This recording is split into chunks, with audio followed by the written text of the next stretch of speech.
Hello, everyone. This is Ronnie, and this is my buddy Dallas. And we're here today just to hang out and have a little question and answer. And I seen him on the side of a milk carton. I figured it would be good to bring him back around. No, I haven't made a video in a while. You're right, Ronnie. But I appreciate it, man. I like hanging out with you, and we're good friends outside of YouTube, so it's nice to hang out. Always is. It's always good to catch up too. So how's everything been going with you? Man, it's just been busy. Life. I got a new baby, so that takes up a lot of that YouTube time I had before, and our business is growing, and just trying to keep on top of that, and wanting to spend more time at home with Olivia and the baby, and spend as much time as possible with them. Actually, it just doesn't leave a lot of time for anything else other than work and family. That is true. I go through spurts where I'll make a bunch of videos and then they disappear for a while or so on and so forth. I mean, it's just a hard time to balance everything you're doing, and you have more on your plate than I do, and sometimes I find it a little bit hard. I like doing them on my Facebook page, Picking Live. If anybody's out there hasn't followed me over there on Facebook, because it's easy. I can do it instantaneous. I can pick up my phone and do a video when I feel like it. Where YouTube, you got to upload it, and then you've got all the comments and everything. You got to answer all these kind of questions. Where on Facebook, I can kind of just do it as soon as I see it, and it just makes it a little bit easier. So that's kind of where my time is spent, is on Facebook. I do a little bit of periscoping, but I take those all down as soon as I make them. So if you don't catch me live, you're not going to see it. I did notice that the other day. Last week you were at a flea market, and I was like, hey, I could try to watch the video. Sitting there in the Goodwill park, and I'm like, what's wrong with this? And I was like, I'll try it when I get to the house. I'm trying it again. I'm like, now I know why. Yeah. I don't know. I don't have anything I'm hiding. I'm not trying to be secretive or anything. It's just on Periscope, I can kind of, I don't know, when I'm having a bad day, I go on there and vent a little bit, and then I can take it down. Or if I find something cool that I want other people to know about, but I don't want the whole world to know about, I can, post over there. But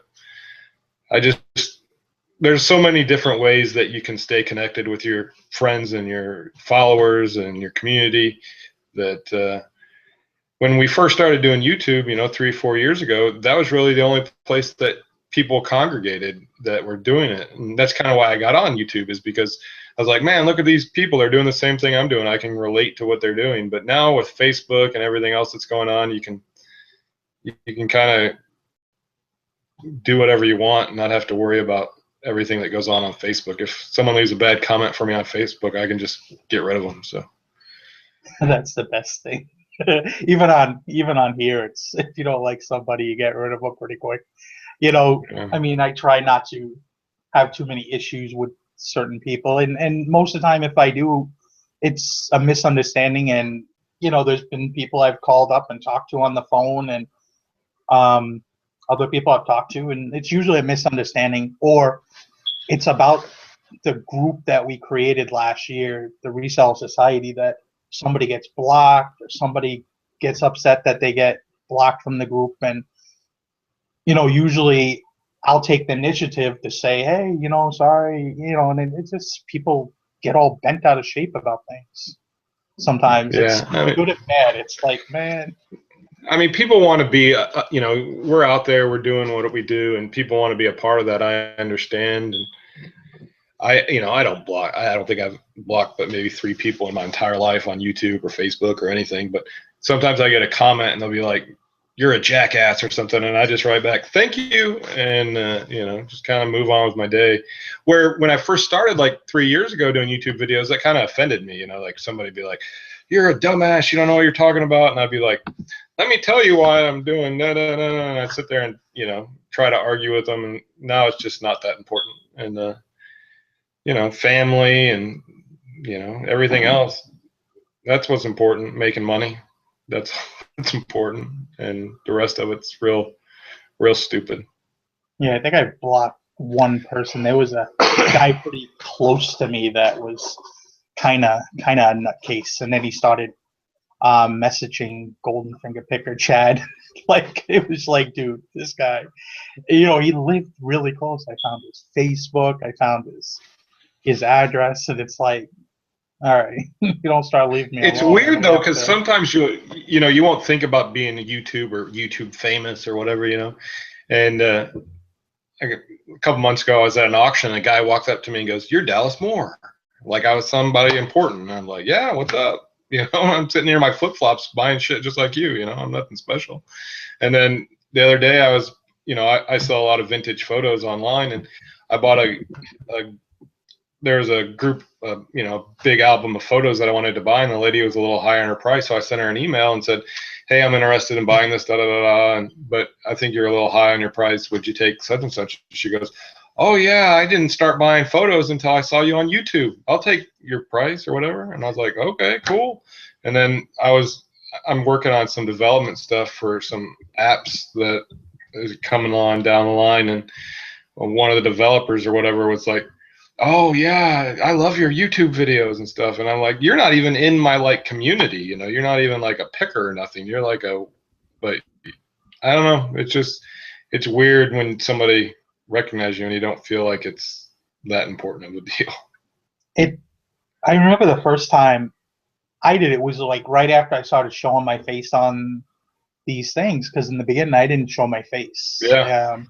And then, like, within a few months of doing pick a shirts, I ran into a guy at a Salvation Army. I was just going through the racks of clothes, and I guess he left like certain shirts there, and I was getting close, and this guy comes running up the aisle, and I was like, and he's like, "Oh no, those are mine." I'm like, "Oh, okay." He's like, "Are you Ronnie? Ron? You do the YouTube channel?" And then I had another guy. I live in the sticks. You live in like a pretty big populated area. I would expect you'd run into people, but I mean, my town's like 350 people. So, I mean, there's like 5 or 6 people that follow my channel that go to the same stores I'm in. I mean, there's a girl, Melissa, and I run into her at the grocery store. I run into her at the Goodwill, gas station. I mean, it just goes to show you that here I am showing people kind of what to buy, and they buy in the same thing, and we're all making a living off of it. It doesn't matter. I mean, a lot of people are like, "Oh, I want to hide everything I'm finding. What are you doing putting this out? You're letting out this secret." I'm not letting out any secret, dude. I work harder than you. That's why I make more money than you. It's nothing else. No, I'm not luckier. I don't do any, it's just people are like, I get that all the time on my YouTube channel. People, especially like some of my videos got a couple 100,000 views on, top 10 things to underlooked on eBay or whatever. And I get all the time people posting messages over there. "You're giving out the secrets and da da da." And I'm like, there's no secret to it, dude. There's not. Just go out and do what you do. And if you work harder than everybody else, you're going to be successful.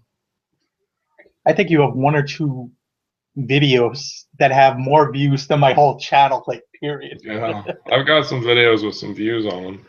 I was looking at them. I made a video. I was talking to Olivia the other day, and I was like, the last video I made was like 11 months ago. And I was like, I can't believe it's been that long. But when we had Ainsley last January, and then I had my Kickstarter deal, and just I didn't have time to do anything. Yeah, my wife was actually talking about that when we went up to, we were going somewhere, and she was showing me the website, and I'm like, "Oh, Dallas did that thing." And she's like, "Huh? You didn't tell me about that." And she went into like a whole spiel. I had to actually show her, find your video where you talked about it, and show her it, because she was curious on how it worked. Her and her friend in the Dominican Republic, they were talking about it. Yeah, it's a neat deal. I mean, I'm right now, my whole life is kind of devoted to, I'm this whole maker movement, and I don't know if you know anything about it, but it's a whole movement bringing manufacturing, small scale manufacturing, and there's a lot of people who've started off with their products on Kickstarter, and I'll be talking to these people and stuff, and they'll be like, "Yeah, we raised $40,000 on Kickstarter for our such and such and such and such." And I'm like, yeah, I raised 100,000 for some plastic cases from 40 years ago. I mean, it's not hard to raise money on there. You got a cool product. Yeah, it's a pretty cool thing. I haven't looked too much into it. Just I had no idea. If you got an idea, I mean, if you've got an idea, there is no reason in 2016 that you can't make it happen with Kickstarter and maker spaces and everything else that's going on. If you have an idea, an invention, something in your mind that you're thinking about trying to figure out how to do, you can do it right now. And that's the neatest part of the world we live in today. Yes, it is. It's just, I mean, I don't know. I mean, you had to, you know, if I would have made those cases, it would have cost me $40,000 to do the tooling and all this stuff. And I wouldn't have had I wouldn't have even been able to know if I was going to sell one before I made 1,000. And with the Kickstarter, I was able to pre-sell all of them. I mean, we pre-sold, over 1,500 cases through Kickstarter, and just didn't have to put out $1 other than buying the molds for,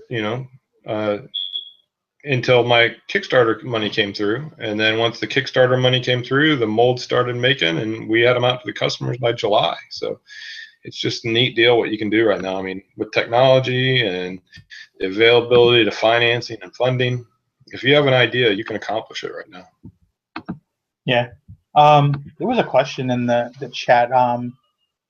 They had a question discussing, does anybody do eBay valet program? I know I don't. I've tried. I've sent. They had an app deal. You could download the app and take pictures of some stuff, and they would send you like an estimated price or whatever. And I did that on a couple things just to see what it would kick back. And I don't know. I think there's better ways. I think there's better ways coming. I think in the next 6 months, there'll be really neat ways to list stuff on eBay, and it'll be very easy and simple. But I think to pay someone 30% to take pictures and do a listing just doesn't seem like I don't know if it's 30 or 20, or it depends on how much it sells for and all kinds of other stuff. But the people they're sending it to are sellers just like us. I mean, there's nothing special about them, and they're not getting any raise in rank or anything like that because it's a valet item. Yeah, I've seen. I looked into like Celibate, and I think that's the name of it. And I looked into like a few different other people, just in case, like if I wanted to really streamline what I was doing, buy the stuff, put it in a box, send it to somebody else, have them do all the work, and just collect a check. And it's like a lot of them take like 40%, and then they're taking out the free shipping part, and stuff like that. So it didn't seem like you were really gonna profit, or unless you had really good stuff. High dollar, high dollar and stuff. It's like that stuff is hard to find for the most part. I know, I come across some of it, but still, it's there's times I go out and I don't find nearly anything. Sometimes that's that good. Yeah, I mean, I'm the same way. I mean, I think that business has to be based on stuff that you can buy every day, and continue to sell, like your clothing. Your gravy, your bread and butter stuff that's going to sell every day. As soon as you list it, it's going to sell, and you get 4 or 5 of those every day, and that you can build a business that way. But going out there trying to find home runs every day is probably not the best business plan. No, I mean, and like someone said in the chat, they were asking about jerseys, and I mean, I actually do fairly well with jerseys, but there's so many variables, even with the jerseys. You have to kind of have the right player with the right team, and I know I pick up almost any champion jersey. It doesn't matter who it is. Other than that, then it's kind of gets a little suspect. And like Mitchell and S jerseys are highly or anything counterfeited. Stitched stuff that's got stitched numbers, stitched letters, stuff like that seems to do better than just the printed on stuff like the Reebok and stuff. But yeah, I don't, and you're not going to find that stuff every day. I mean, you go out, how often do you find a jersey? Do you find a jersey every time you go out? No, I don't. I mean, there's jerseys out there, but I must be very picky with what I pick up. Like I picked up New York Giants what was his name, Lawrence Taylor jersey, and I kind of forgot that he got into all that trouble in the last few years too. But it still seemed like his jersey was selling. But I was thinking the other day, you don't see Bill Cosby sweaters on eBay very much anymore, probably with the current situation with Bill Cosby. It's probably not as good of a keyword. well, they were. I know I got hit with like one of those violations for using Bill Cosby in the title. So, Yeah. and then after I thought about it with all the stuff with him, I was like, it's probably not a good thing to put in the title anyway. I was thinking that the other day. I don't know why, but I was like, probably not the best keyword right now. It's soaked in date rate drug. It's that kind of sweater. He's an interesting cat. Talk about a fall from grace. What is the best way to measure a fitted cap? I would guess if it doesn't have the measurement. I mean, I've never measured a cap, but I guess you take one of those measuring tape things around the inside of a hat and get it. I would assume I don't that's know. how they get I the think size it'd be of some one. kind of conversion or something if it's 23-inch diameter or a round that it's 7 1/8 or whatever. I'm sure there's some kind of conversion. So I would think there is. I'm not exactly sure. 100%. Like today, I bought myself some sandals today, and they were European sizes, and I had to look on my phone for the conversion to see what size I were in, European size. There's certain shoes that I get all the time that I have to, when I'm listing them on eBay, I always have to go to their website to figure out, because I'll even try it on eBay, and there's such a different, like some people's putting it at a different size and this one and that one. So I just go to their website and take a look real quick to get the right one. I mean, it takes, I don't know, a minute, maybe two, and then I always feel like I should print it out, that way I have it. I never do. No. Sounds like a good idea, but I always forget.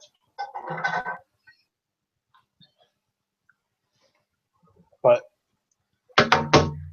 how was your year? It was good, man. We started off a little slow. We did some changes as far as what our approach was, but picked up, started getting some traction on some of the changes we did by May, and really started to kick it in gear. And by August, we were at the same point last year as to that year to the previous year. And by the end of the year, we were up about 20% overall. So I can't complain. And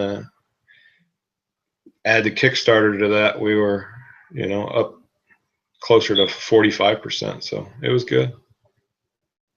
Yeah, I mean, I know we did better, but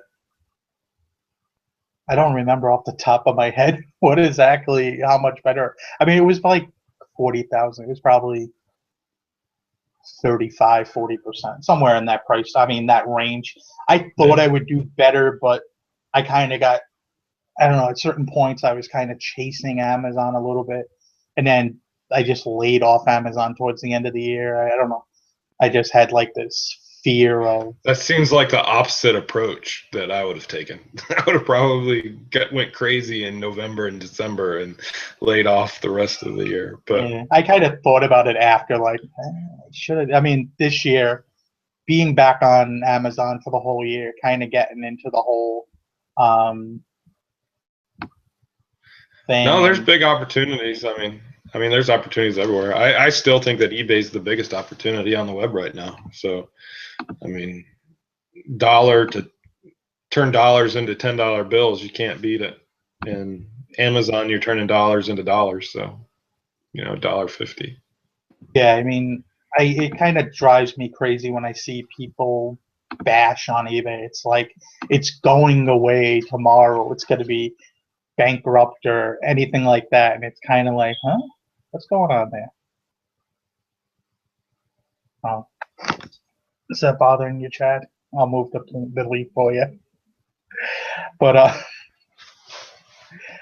has anyone tried Mancini? Is that what it's called? I don't know how to pronounce that. I am not in the chat, so I can't help you. Oh, I'll put it over in our chat.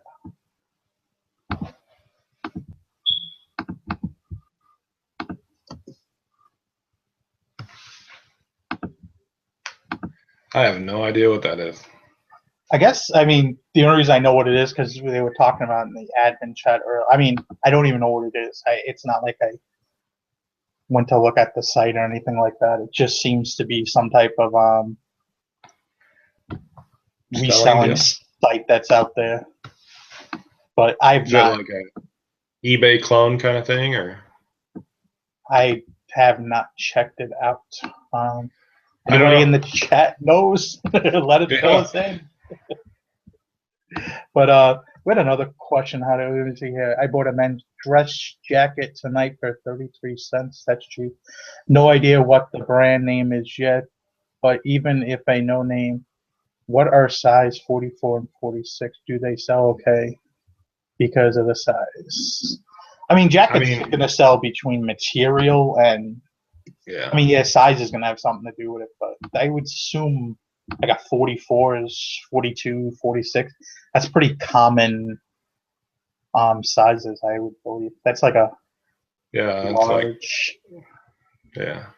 I mean, some stuff just won't sell. I mean, even for 33 cents, I mean, worst case scenario, you're going to lose 33 cents, but you're going to learn something from it probably. And, check out the material, figure out what material sells, because like Ronnie said, I mean, I know he's bought jackets and stuff that don't have any names in them, and they're cashmere or freaking, some kind of wool blend or something that's super high end, and he knows it just because that's what he does every day. Some sell well and some take forever. Yeah. I mean, I was trying to give them away in auctions the last 2 weeks, and I'm having better time selling them buy it now than I am the auction, and I get more for buy it now. So it's like, yeah, I mean, auction with clothing is just kind of, you got to find the right buyer at the right time, and that's tough on an auction because you only have 7 days to find that buyer, and you've got to find more than one buyer if you want it to go higher. And to find two people who want a used some shirt in a certain brand in a certain color can be hard. Yeah, I think there's certain eBayers that have been doing it for a while, auctions, and they have that following. They still do well. Yeah. And because it depends on what they're selling too. I mean, if they're selling everyday items, I don't think auction is the best way to go. I mean, polo shirts or, anything else that's you can find that, kind of your everyday thing, that stuff's never going to do well in auction because there's so much of it. And it's that oddball stuff, that vintage stuff, that hard to find stuff. That's the stuff that does a lot better in auctions for me.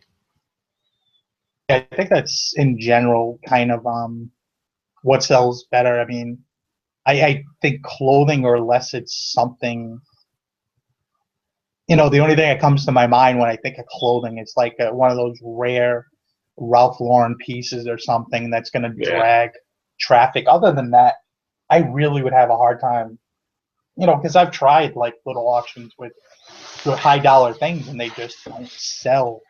Well, I've seen some people who do well with auctions. Like there's a girl who does vintage concert T-shirts, and I've watched her auctions end, and they'll just blow up at the end because there's so much activity on them. And but I think if you have a market for it, then you're going to sell it, buy it now, or auction. So I do it buy now and figure out your price instead of letting the market dictate it, unless it's something you just don't have a clue about.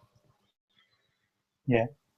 There was a question here from the Human Experience. Do you think it is better to start selling on Etsy, eBay, Amazon, Facebook, or Craigslist at all at once, or is it wiser to start on one platform? And I feel like you would learn more using multiple platforms. You can.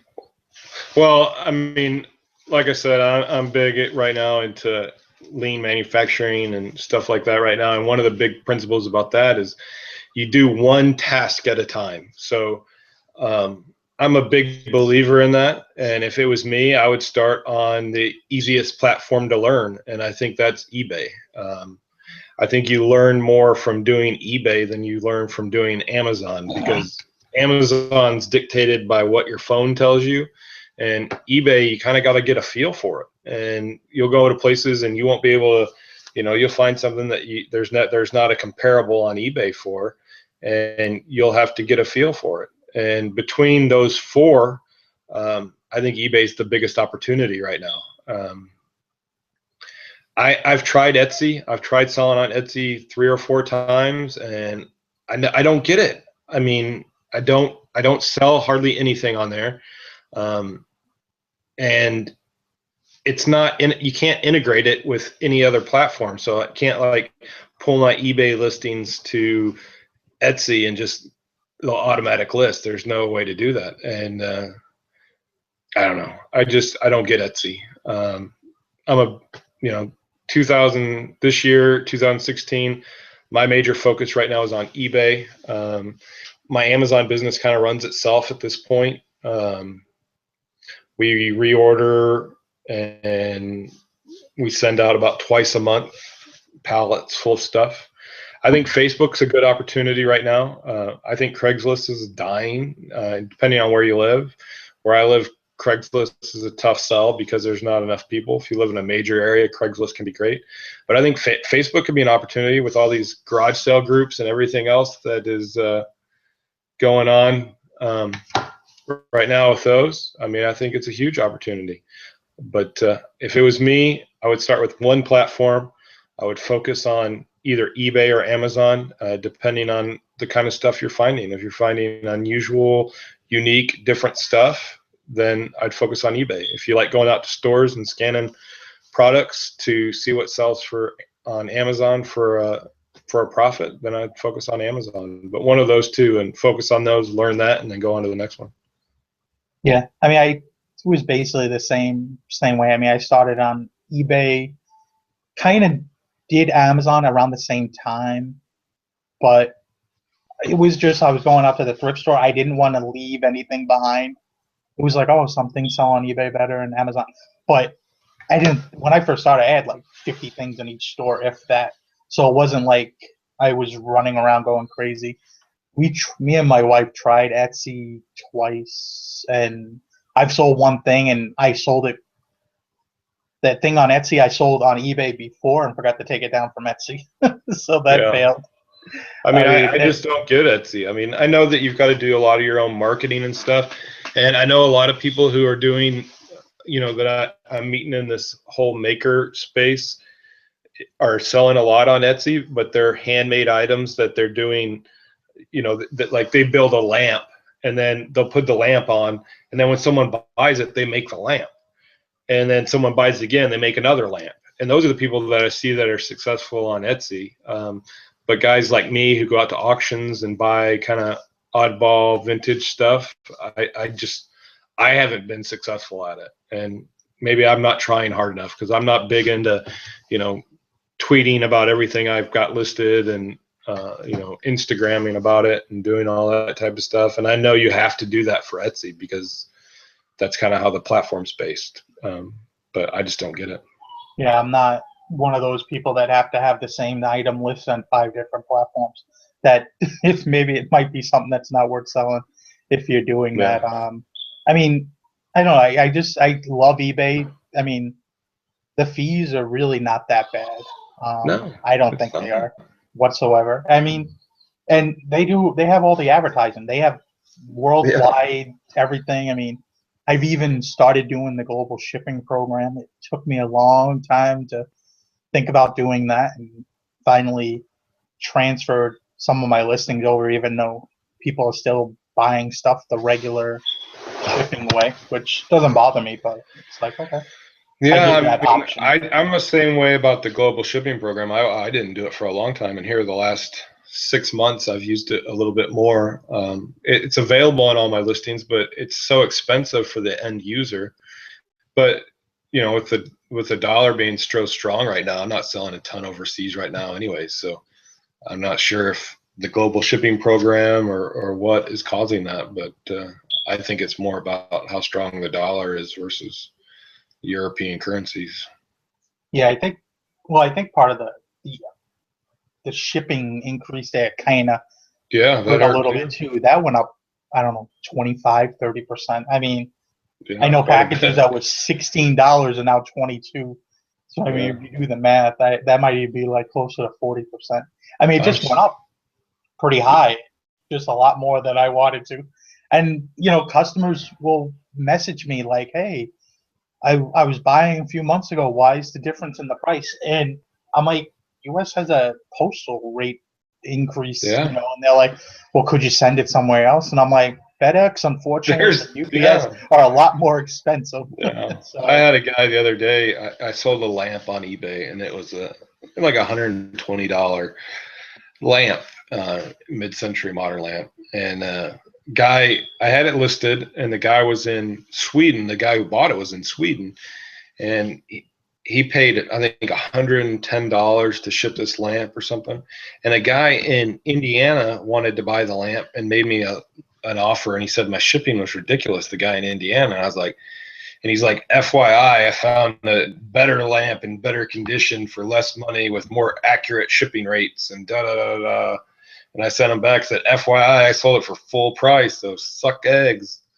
And we got in a little pissing match, me and this guy on eBay, about the shipping rates. But I mean, it's a lot higher. I mean, I saw a lot of those Commodore cases, the ones I still have left, to Europe. And I mean, those guys are going crazy because it's, like you said, it's about 25% more. right, it's kind of just. I mean, yeah. I mean, I lived overseas. There's ways around it. I mean, now they have all those little little like places that you ship it to, and they eventually ship Yeah. it on off to the. We send stuff all the time, and it's actually Some pretty cheap. Chinese name and it's going to California. Yeah, they have like Yeah. 10 different website or 10 Yeah. different usernames. But we send a lot to Florida too, and my wife, it's only five for them anyway to send to the Dominican Republic. It's only $5 a pound. Oh, So wow. for them, it's actually even cheaper to use that box thing. I mean, I would know if I ever moved back to the Dominican Republic full time, I would probably have to have a box and have my ship, because their postal service is nothing special. I mean, if you send anything, it has to be FedEx, and then you're looking at $50-$60 overnight just for anything, because that's the only service they have, unfortunately.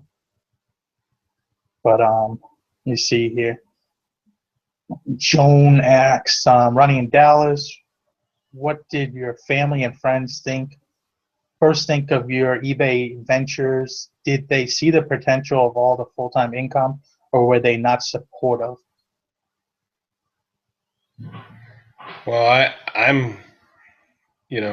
I guess I got lucky because when I started selling eBay, I had a full-time job. I was a finance director for a Kia dealer, and I got sick. I was run down, and I couldn't feel good, and so I went to the doctor, and they couldn't figure out what was wrong with me, and I was off work for about 6 weeks. And during that time period, I went to my first auction and bought some stuff and sold it on eBay. And when I went back to work, every Saturday I'd go to auctions and I'd buy stuff and I'd sell it on eBay. And it got to a point after about a month and a half that I was making more money on the eBay stuff than I was at my full-time job. And my wife, Olivia, worked a full-time job and had benefits. So I left and tried to do this full-time. And that was, I guess, 9 years ago now. And I've never had a job since. So my family was 100% supportive because they saw the potential in it from the first day I started doing it. But now my dad and mom, they're retired, but they sell on eBay, go to auctions every weekend. They never sold on eBay before we started doing it. And now my wife's left Kellogg's, and she runs our shop and takes care of the baby. And, we support this house, our warehouse, and everything else with eBay and Amazon income. So it all worked out. But I think if people see, you got to show them, I know I see a lot of people who say their spouses or parents or whatever don't see it. Show them, just go out and do it for about a month. And when you're bringing in, $5,000-$6,000 a month, they'll see it. They'll see the potential. Yeah. I mean, I don't think I had any issues. I kind of walked into it, took my time. But it just got to the point where I was tired of what I was doing. I was at the same place for, it's like 18 years. And, I just wasn't getting along with my bosses. It was like kind of, there was too much crap going on all the time. It was kind of like, oh, you can't take this time off, that time off. But they're taking time off in like the 2 busiest weeks of the year. So it started to frustrate me a little bit, when you have to be there. I'm working 80 hours in the middle of the summer where everybody else is enjoying Cape Cod in the summer. I'm not. So, I when I finally quit, and I wasn't planning on going full time when I did it. We planned to trip, me and my wife, for 5 weeks to go to the Dominican Republic. And before that, they were like, well, you're going to have to probably cut that short because somebody left. And I'm like, no. So we got in a little argument. I actually walked out of the job, and then he called me up later that day. We fixed it. So about 2 weeks went by, and he's like, okay, everything's fine. And then all of a sudden he's like, well, that's not going to work. And I said, okay. I had 2 days off and went to New York, and I just called him. I just said, you know what? It's not going to work. I'm done. Yeah, and I'm done. At that point, I think my best month was only like 7,000. We weren't even selling on Amazon anymore because I got kicked off. So it was kind of like, oh, was this really a good decision? Here I am going away for 5 weeks, spending a lot of money, no income coming in, but it worked. I mean, yeah, it was a little bit of a struggle to kind of get to the point where you're making the money that you were before. Because I quit. I told my wife, you know what? Let's just do this together. I mean, and just get it done and have fun with it and see where we can take it. We kind of both jumped at the same time and had to try to replace basically like $100,000 income. So it was kind of like, I mean, we're still not there, but we live very comfortably. I mean, we have a house, we have 2 cars. I have a high car insurance because I'm not the best driver in the world, as Chad would tell you. And my wife would tell you. It probably, my wife's kind of considered a new driver because she got her license recently. I pay $400 a month just in car insurance. Another $900. And you live in the most expensive place in the world to live, so it has something to do with it too. Yeah, but I mean, we get by and we live comfortably and have fun and go away whenever we can. So my parents never, they just did it, and my parents were kind of like, "Oh, good for you." They don't really ask too much. They don't really, I don't know. They never seem too inquisitive. Just as long as you're happy, as long as your bills are paid, and to that. My parents take trips down here just to learn. They come down and they'll be at our warehouse and just how we take pictures and how we organize our stuff on our shelves, and they come down and take notes. They're serious about what they're doing. I mean, they're smaller scale. I mean, they're not doing they don't want to risk their social security, but they want to do it right and do it well. And so I mean, it just I think a supportive family is important, but I think you can convince people that you're making a good decision by showing them, and it's not hard to do. Yeah, I think I was lucky to have some time to kind of get my foot in the door and figure out what I wanted to go with my niche. So I love my job. I didn't want to leave. I didn't want to leave my job when I started on eBay. I loved my job. I love what I was doing. I mean, I'd done it since I got out of college, and I thought I'd own a car dealership by the time I was 45 years old. you know, that's what my plan was. And I didn't, you know, this wasn't, I didn't choose this. It kind of chose me. And I love going to the auctions, man. That's what got me. I love going to auctions. I love going out there, $1, $2, $3, you know, I love that. That's what I like. And, you know, that's what I really, really enjoy. And, I would have never known that if I didn't get sick. So I guess God's got a plan for everything he does. So I appreciate it. Yeah, I've never really been to too many auctions. My parents Man, I have an love auction. auctions. Parents have an auction by them, and I'm always looking on their website because it's a small little country auction. I'm always wanting to go there, but they never really seen. I look at their pictures. I never really see anything I like too much to make the drive. My parents live in a prime area. They live up in Michigan, and during the summer, I mean, there's auctions every day. I mean, you can go to an auction every day. Down here, it's lucky if I can go to an auction once a month, just because they don't have a ton of them. They have a lot more estate sales and stuff like that. But I'm always looking at their auction, and I send my parents to auctions, and then we go up there and load up the back of the trailer and head it down back to Texas. Yeah, car auctions are probably the thing I've been to most, and man, I kind of miss those in a way. Yeah, I But went to a lot of car auctions in my day. the bidding was always I always got overwhelmed with the bidding at times, especially if there was a lot of interest in the video car. And man, those auction people probably I was bid up against the damn soda machine, I bet you.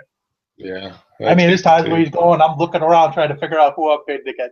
After a while, I started sitting in the back or standing in the back trying to. But it's hard. At some places, they were going through with like 5 and 6 lines of cars, and I'm like, you're hearing other things and you're getting confused. But it was all fun. All going online now. It's all changing. Yeah, the whole world. But let's see. You had a question here. Do you sell anything other than clothing? That's from Darren Eckelman. Yeah, I mean, I sell. Yeah, I mean, I sell whatever I come across. I mean, I've sold everything from electronics to signs to advertising to toy trains to it's whatever. There's certain things I have that I know outside of clothing, like Lionel trains and advertising, and I sell it here and there. Electronics. I mean, it just depends on what I'm in a thrift store, what I see and what I think, or even at a estate sale. And sometimes I probably overlook things because I'm only looking for clothing here and there. But well, I'd say I mean, I call and get suggestions from you on things about clothing because that's kind of your expertise. I mean, it's kind of what you studied the most. Yeah, it's the thing I probably know the most about. I took a lot of time. I remember me and Rakin would go back and forth and talk about it all the time. I kind of actually miss talking to him about clothing like that. Or you go out and I have other people I do it with now, so it's kind of cool. But you missed it. It's like if you find something cool, you want to show somebody that understands. But what else we got here? Is selling on eBay and Amazon your only income? That's from Darren also. I guess it's Darren. Is that Derrin? Is that Darren? What'd you say? I would. Darian? Yes. Darian, maybe.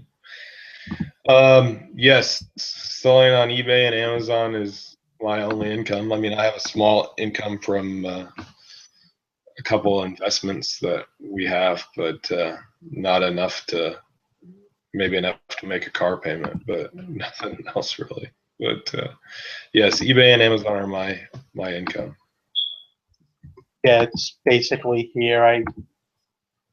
eBay basically pays the bills. Amazon, whatever little bit of money I make off of YouTube basically goes for the most part in the savings. But other than that, there's not much going on. I make a couple $100 every 3 months off of YouTube. So I forgot about that. Do you have better look? This one's for you, Ronnie. Muddy Dirt 2134 would like to know, do you have better luck at thrift stores or estate sales? Estate sales here in Florida are expensive. I think I've had I had luck at both of them, but estate sales, it's kind of like I have to study the pictures. I have to kind of get an idea of the company. We have about 5 or 6 companies here, and I kind of get an idea of. I know which company has a store that whatever they sell at the estate sale, they're going to sell online. So I know for the most part that estate company is not worth going to. There's actually 2 of them. Right. And the other ones are not as bad. One kind of gets rid of clothes no matter what, real cheap, and that's kind of where I've found like $300-400 of clothing for basically like 10 cents on the dollar, and Yeah. it's just you just pick up so much of it. I mean, some of it you get home might have a little tear or it does. You're just buying stuff very quickly, especially in the first hour, the first half hour, man. It's chaotic in some of those estate sales. Here it's not as bad. You kind of, like you said, you kind of get to know your estate sale companies around you and what they do well. I said this a lot on my YouTube channel and a lot of my videos. You don't have to be smarter than everybody in the world. You just got to be smarter than the guy who's pricing the stuff at Goodwill or pricing the stuff at estate sales. And everybody's got their little niches. I mean, like one estate sale, all their glassware is ridiculously expensive. I mean, to the point that it would sell on eBay like to the dollar. But their clothing is like super cheap. And if you learn the little niches that there's one that does antiques, but you go in there and they got everyday items and they're like, garage sale prices. And if you're just, you learn your little estate sale companies around you, you figure it out. Yeah, I can't wait till they start to pick up that in yard sales. But it's gonna be a few more months if we keep Not getting here. snow. They're starting here, man. We had garage sales last weekend. I hit a couple. I don't know if everything works well for me over the next year. I'll be chasing yard sales year round. There won't be any of this cold weather anyway. I love it up here, but it's for those like 2 or 3 months. It's not unbearable because I couldn't, but it's like you get delayed in doing your business. There's something that always goes on. There's either the snowstorm or you're snowed in for that day, or maybe I should have. I saw your pictures on Facebook, man. I'm out on that, man. I'm good. And it was worse than I thought it was. Here I am getting all my packages ready, and I didn't even think about it. Like our main road was plowed, but they didn't plow our parking lot. And when I looked out the door to see what the wind was blowing, that there was nothing on the truck, but technically it was about 6 inches across the parking. There was no way that those little post office truck was going to drive, up there, because he probably would have got stuck. I mean, those things, I don't think they go through snow very well. It was cold here today. It was like 50 degrees, and I was like jacket and jeans. I couldn't even, I had my boots on. I can't do that cold weather no more, man. I'm good. 50 degrees, I'm still wearing flip-flops and shorts. Yeah.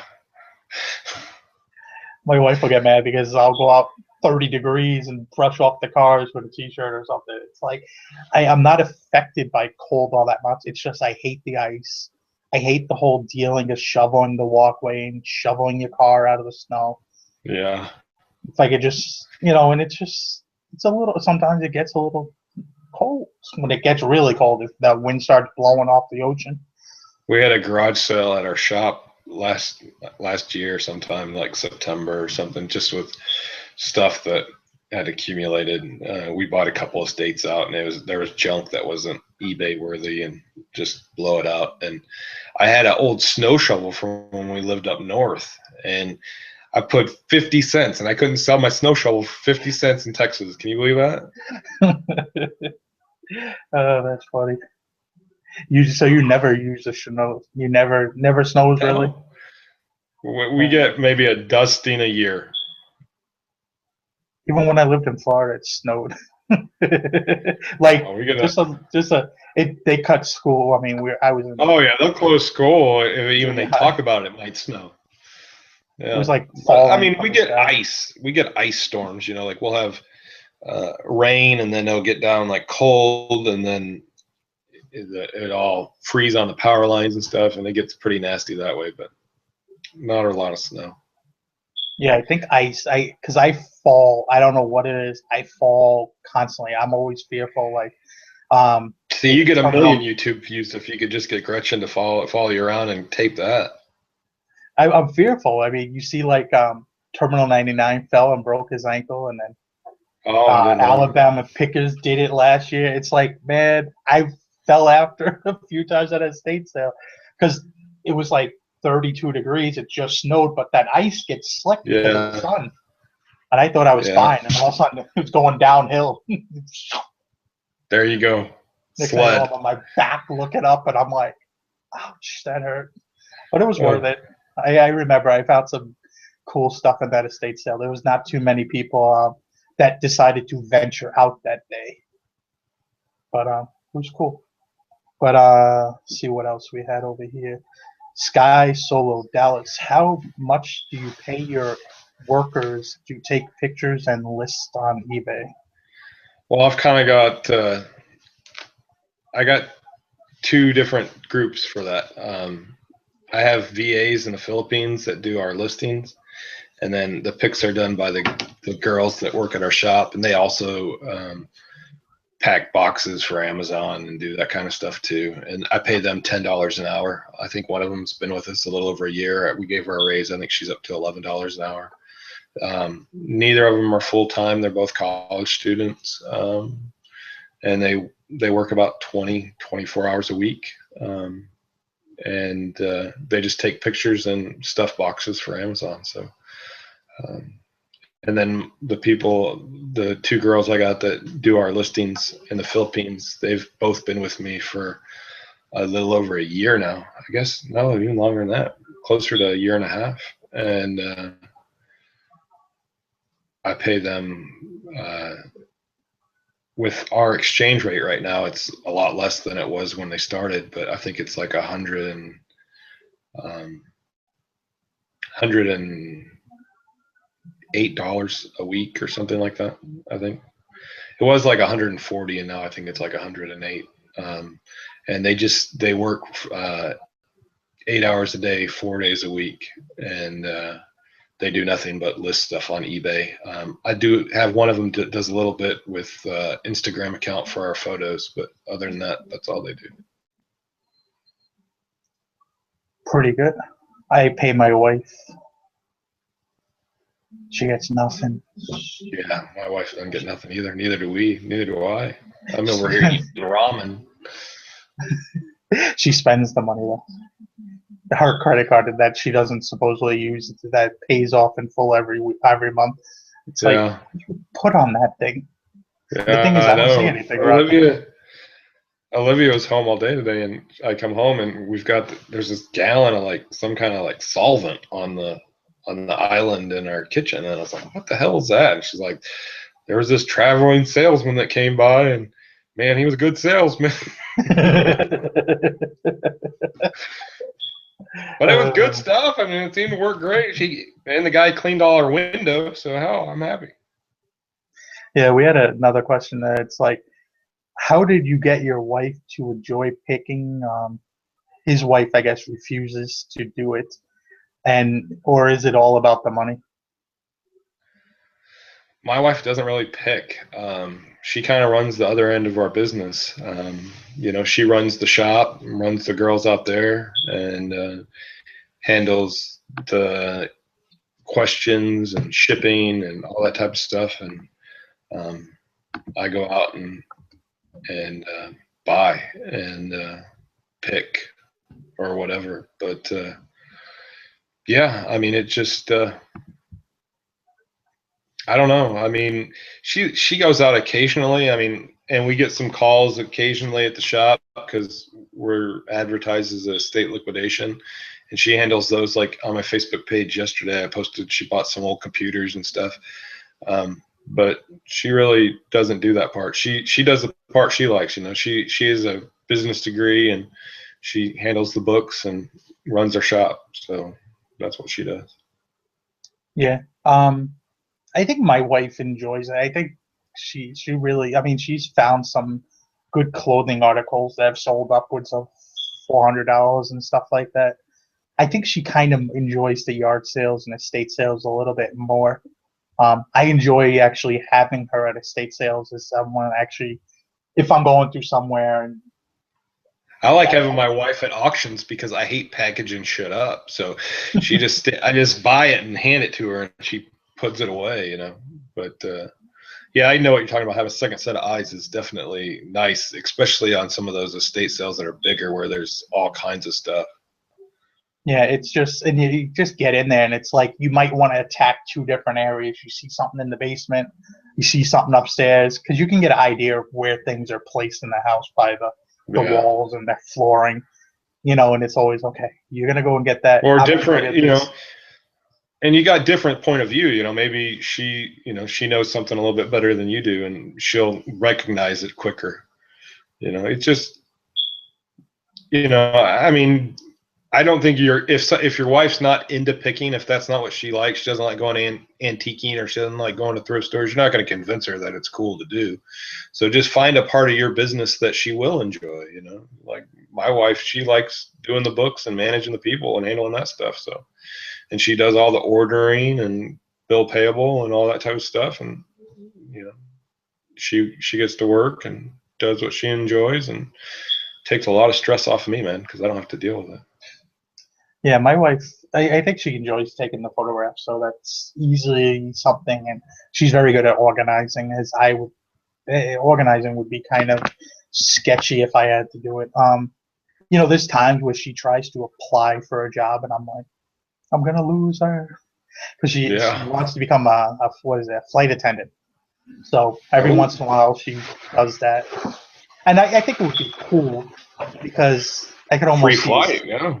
I could see a state sale anywhere and be like, you know what, I'm going. Yeah, the guy who I rented my old shop from before we bought our shop now, he was a pilot and he had a $1 million plane. I mean, this thing was freaking nice. Not a G5, but I mean, it was like that. And I used to tell Olivia, I'm just going to call him up and say, there's an auction in Indiana. Let's load her up. He was a nice guy. He probably would have said, let's go, you know. That would be the life, wouldn't it? Just say, you know, travel around the country, buying all the signs that you like and all that type of stuff. It would be fun. Wonder if I'd make any money, but it would be fun. Yeah, that's the thing. It's sometimes you have a hard time getting rid of certain things that you would like to collect. Or you put some outrageous price on it. And you're like, well, they're willing to pay that price. I could find another one. See that, you know, we have, you know, I only collect two things. You know, I collect alarm clocks and I collect BMX bikes. And BMX bikes have gone through the roof. I mean, in the last 3 years, I mean, I hardly ever see them now, where before I could buy them all the time. And then the ones that I do see are just priced ridiculous. And the other day, Olivia's like, you know, it'd be nice if I could have my garage back. You know, maybe I ought to sell some of those bikes. And I was like, okay. And I have a Dave Mira autographed professional model bike. And when he passed last week, I told Olivia, I said, well, let's list that on eBay. And she's like, well, the last one sold for like $900. I said, all right, list it for $1,700. If it sells for that, you can sell it. It's kind of crazy.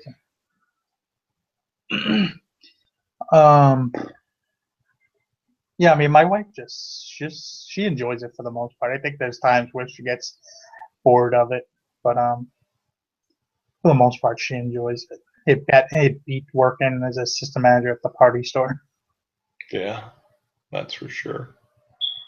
Oh, here's one for you from Mr. Sadie. What's up, Mr. Sadie? I haven't seen you in a while, man. Good to see you, man. Seems like you're getting a little bit more for your photographs these days. Um, I've followed them for a long time. Is it true or just me? I mean, we're getting, I don't want to say getting more, but a little bit more. I think it's up a little bit, not considerably. It's just the quality of pictures. I mean, there for a while, we were kind of, I don't want to say screwing around with it and did not really focused on it, but we were, we were just kind of, we'd buy a lot off of eBay and ship them to, my brother-in-law does all of the scanning and listing of the pictures and shipping, and he kind of handles that whole account. But over the last couple of months, we've been a little more focused on finding a little bit higher quality pictures, and I think that has probably a little bit more to do with it. I know our sell-through rate's a lot higher than it was back in the fall, but I don't know if that's because of the quality of the pictures or the timing of the year. But yeah, I think we're getting a little bit more, and I think it's becoming a little bit more of a collectible. I mean, I think there's more people who are out there collecting them, especially overseas in Europe. I mean, we sell a ton of pictures to Europe. That's crazy. I remember you starting it, and every once in a while I'll check it and see you have thousands, and I'm like, holy shit! Yeah, I was just like, that's a lot of photos. we got like And 5,000 at any one time. So yeah, well, and it's just having the tools to do it. We've got a high-speed scanner, and yeah, I had a company build some listing software that made it super simple to list them, and it's just getting the tools and the system to do it. I mean, we're probably going to add some postcards this year. I think that's something that we're looking into to that account, and try to boost it a little bit more. But I think that photos are going to become more collectible because nobody keeps photos anymore, and it's really a snapshot of history. I mean, some of these pictures are amazing. The soldiers coming back from the war, and the old cars and all the different stuff that you can see in those pictures. I mean, they are really just a snapshot of history, and people are going to start realizing that more, and it's going to become more collectible because it doesn't take a lot of room to collect them. I mean, you can collect 1,000 pictures in a shoebox, and as the value increases, I'm going to be a big part of it. So I'm super excited about what pictures lay ahead. yeah, I mean, I've never sold any photographs or anything like that, but I've seen postcards a lot. I mean, not that I ever buy them or anything like that. A lot of estate sales, I'll see photographs or postcards, but they always want like $1 or $2 a picture. Sometimes I'll look at them, but Some I of them never. do, yeah. I mean, it just depends on the subject matter. I mean, it's just like anything else. If you see something that's different, that's super oddball, one of the biggest pictures we sold last year was a guy standing in a tree in a suit. I mean, he was decked out in a suit, standing in a tree on top of this like platform, and it was just a single tree in a field with this guy standing on the platform in a suit with a camera. And that thing sold for like $240 for a single little 3x5 snapshot black and white picture. Wow. I've seen some. I almost bought it was last year, a guy that worked for, I think it was Shell gasoline company. I think he was like a manager or something, and he had a photograph book of like, I want to say it was like 100 photographs or something, because it wasn't as many photographs, and they were all glued to this Yeah, book though. yeah.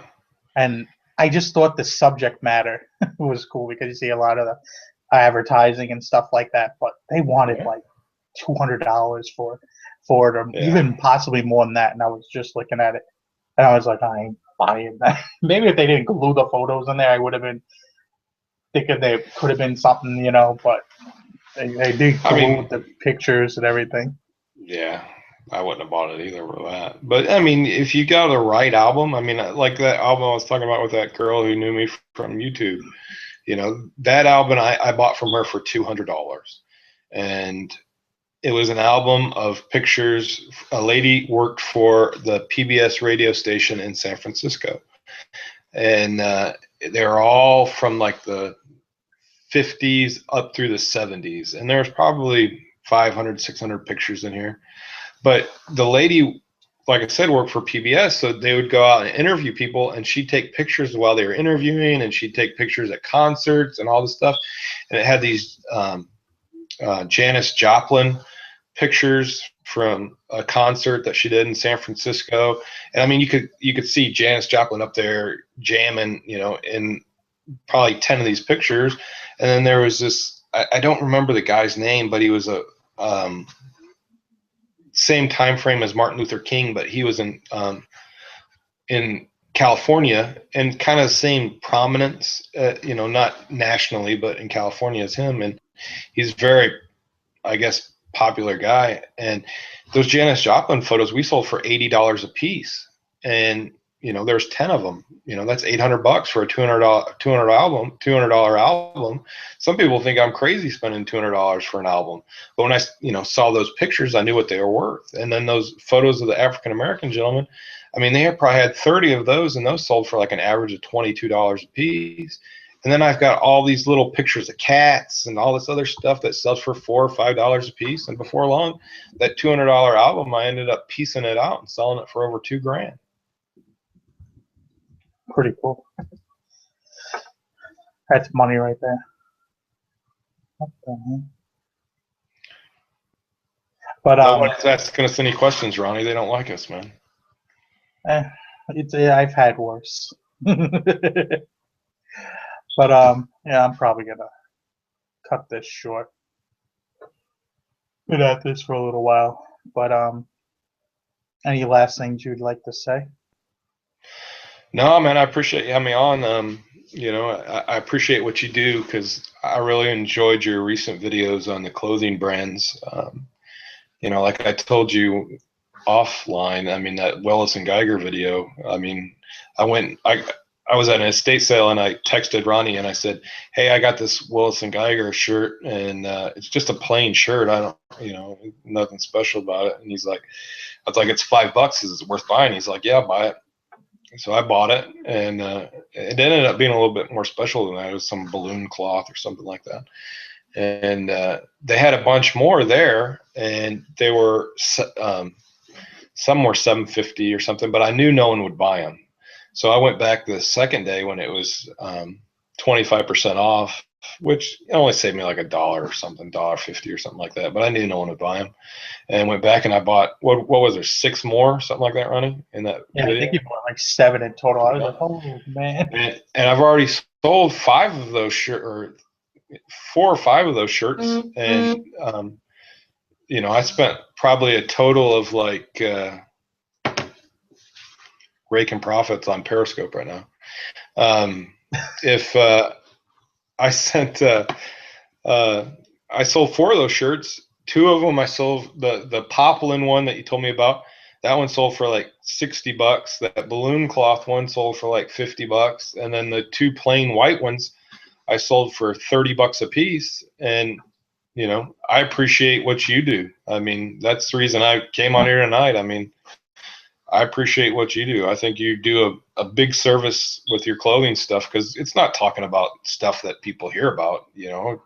It's that oddball stuff that no one, you know, that you're going to find once a year or something like that, like that Willis and Geiger, or that Tom Ford you were talking about today. And, you know, I think that's a big help to people out there. Yeah, it's definitely, I don't know, I was just sitting there one day, and, you know, almost every morning I get up, and it's, you know, I'm talking with Chad, or I'm talking with Dusty sometimes, or, you know, yourself, and I'm always trying to think of different things to kind of do with my channel, you know. And it's just, Yeah. you know, it's only so many clothing hauls you can show, or so many sales update videos you can show before you basically showed it, or somebody else has showed it before, or, you know, it kind of gets boring after a while. So it's kind of just trying to do something a little bit different. I mean, I have something else planned for later in the year, and it's just something, I don't know, just try something different and see how it works. But I think it's good. I mean, I've watched all. I think there's 3 that have come out so far. 4 now, right? Yeah. I'm trying to did do the at least one a day through the you week. did the Ralph Lauren, and then you did the Geiger, Wilson Geiger, and then you did the CC Filson. Is that right? Yeah. And then today you did Tom Ford. So I mean, those are brands that not a lot of people probably look out for. I mean, they probably look out for, but the depth that you go into it is pretty awesome. Yeah. I mean, I got the Wilson Geiger one from somebody when I first started. They found, I think of their name, their channel name was Jordan B. And when I first started, he helped me a lot with a lot of different things. And I remember him talking about that shirt. And within a week, I'm in the thrift store. And it's a hard shirt to find. If you look on eBay, there's not like a huge, it's been discontinued for 15 years.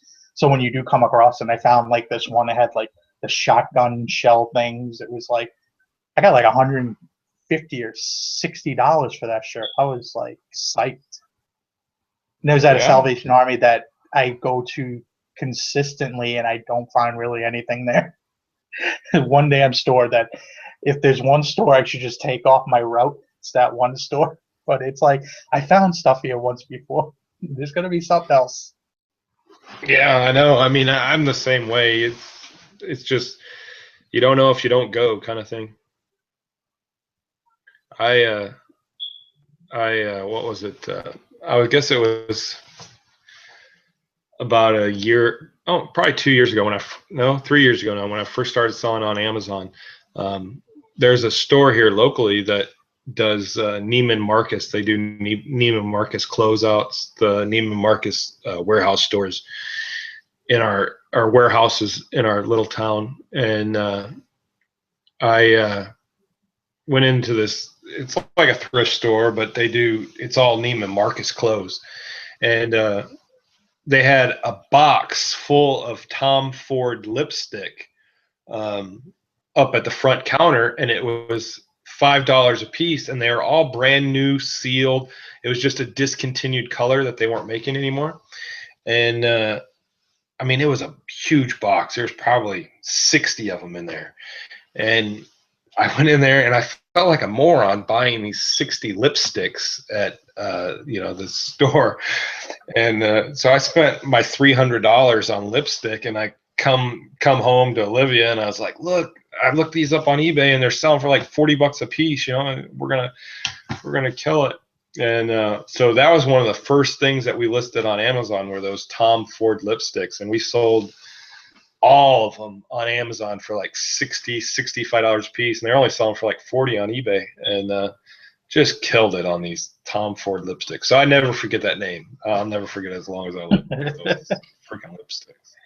I was lucky to find one shirt, and I wasn't even sure if it was real when I found it. I was like, it's cheap enough, and it actually had like something was spilt on it, like coffee or something. I didn't care. I was just like, it's coming home with me no matter what. And it went to the cleaners, cost like $250 to clean or whatever, and it came out. And then I started looking up the tags and everything, and I'm like, oh shit, it really is real. Yeah, I mean, this little store. I mean, it's a hit or miss, but at Christmas, right after Christmas, right before the New Year, that week before or whatever, they always have a 50% off sale, and everything in the store is 50% off, and it's all name brand like Neiman Marcus stuff, but a lot of it's returns and seconds and stuff like that. But I went in there and I bought these. I don't remember what they're called. Something squared flip flops, 3 squared or something squared. I don't remember what the hell they're called. But they're high dollar flip flops. They sell for like $100 a pair or something like that. And I bought like 14 of these pairs of flip flops for, I think they're 20 half off. So I paid like $10 a piece. And we had a cart just full. I bought all these pens, like fountain pens and stuff like that too, and just killed it there. And that was right when we started selling on Amazon, and just really showed me what the potential was on that stuff.